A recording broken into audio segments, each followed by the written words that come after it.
Welcome again to another Bible contemplation, and thank you for your feedback after our difficult passage last time. It's meant a lot to hear from you, so do keep the feedback coming. Today we have a shorter, easier passage, lovely passage to look at. This is 1 Peter 3, 8 and 9. But first, connecting with God and the prayer. As I record, a little bit of winter sunshine is shining on us. So let's open ourselves to the sunshine of God's love, shining in us and through us.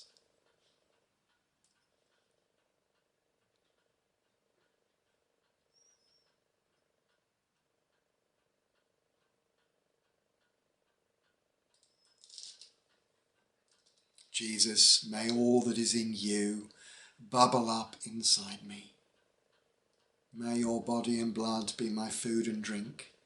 May your passion and death be my strength and life. Jesus, with you by my side, enough has been given. May the shelter I seek be the shadow of your cross. Let me not run from the love which you offer, but hold me safe from the forces of evil. On each of my dyings, shed your light and your love. Keep calling me until that day comes, when with your saints I may praise you forever. Amen. And so Peter writes, finally, all of you, be of one mind, be sympathetic, love one another, be compassionate and humble. Do not repay evil with evil or insult with insult. On the contrary, repay evil with blessing, because to this you were called, so that you may inherit a blessing. So, lovely image of what it is to follow Jesus. How we can let the life of Jesus flow out of us. Just a few comments. Be of one mind. What does that mean? Harmonious, being in harmony with each other, in tune with each other, in sync with each other. I suppose the images are of maybe a choir or an orchestra. And when there is that harmony and synchronization, there is something beautiful.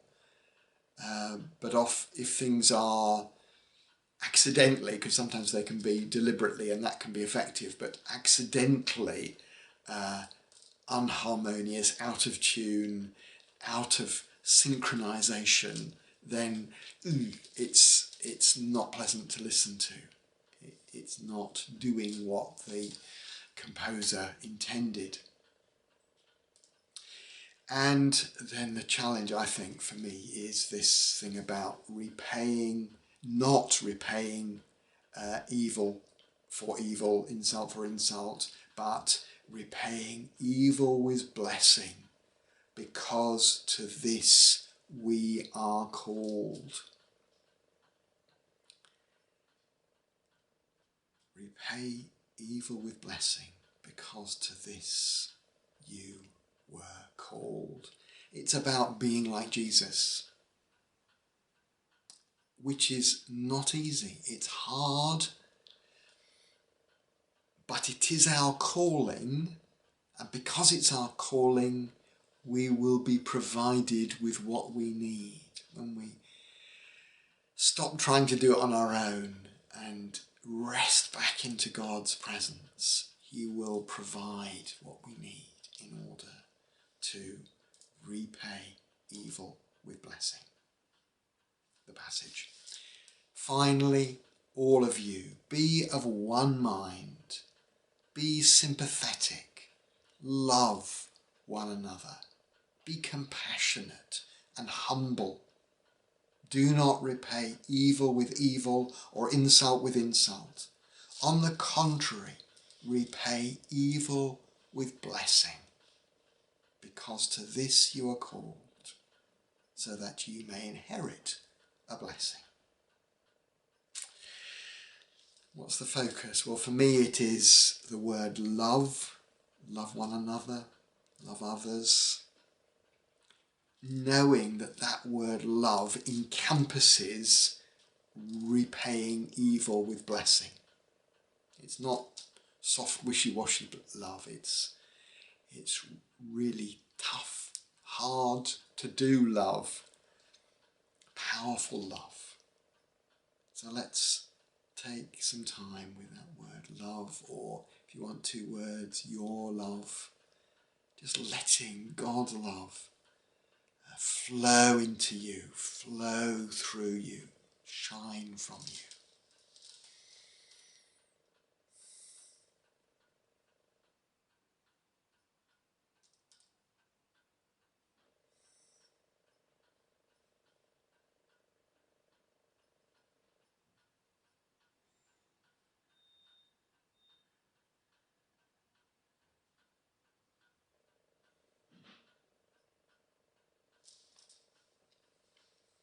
And the passage, finally, all of you, be of one mind, be sympathetic, love one another, be compassionate and humble, do not repay evil with evil or insult with insult.